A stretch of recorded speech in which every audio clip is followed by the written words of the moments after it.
High বন্ধুরা, আজকে পটল আলুর রেসিপিটা রান্না করছি। তা চলুন আমার রান্নাটা কিভাবে আমি করছি আপনারা দেখে নেবেন। তো আমার সাথে থাকুন পটল আলুর রেসিপির সাথে। এই পটল আলু 2-3 জলে ধুয়ে নিয়েছি, আর একবার ধুয়ে তিন জলে ধুয়েছি, আর এই এক জলে ধুচ্ছি বন্ধুরা।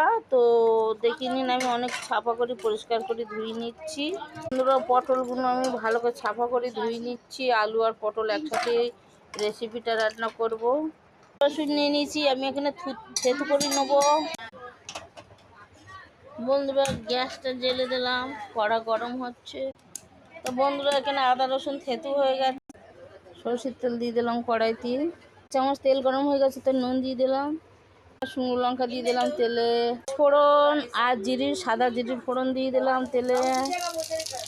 থেতুটা দিয়ে দেবো, নাড়াচাড়া করে লাল করে ভেজে নেব।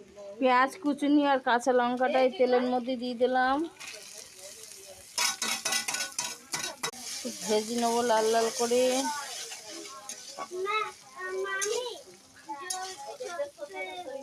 আলুটা ঢেলে দিলাম, ভাজা করে নেবো পটল আলু এই তেলের মধ্যে। তারপরে মশলাগুলো দেবো বন্ধুরা।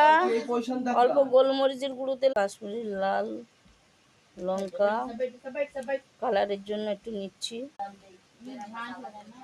হওয়ার জন্য গুঁড়ো লঙ্কা দিয়ে দিচ্ছি। আমি এই জলের মধ্যে, মশলার জলের মধ্যে গুলিয়ে নেবো। 1 চামচ হলদি গুলিয়ে নেবো। এর জন্য এতটা চিনি দেবো আমি আলু পটলের তরকারির মধ্যে।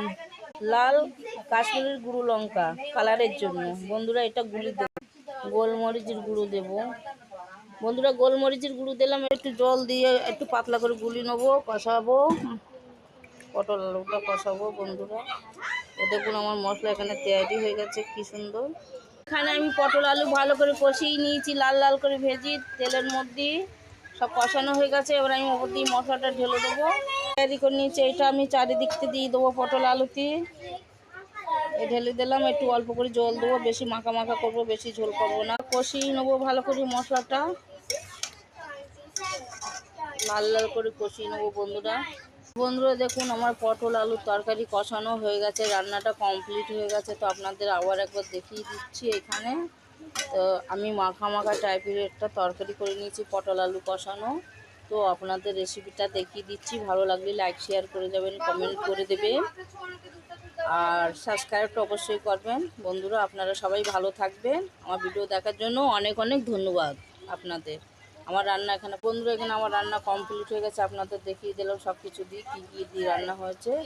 তো বাই বাই।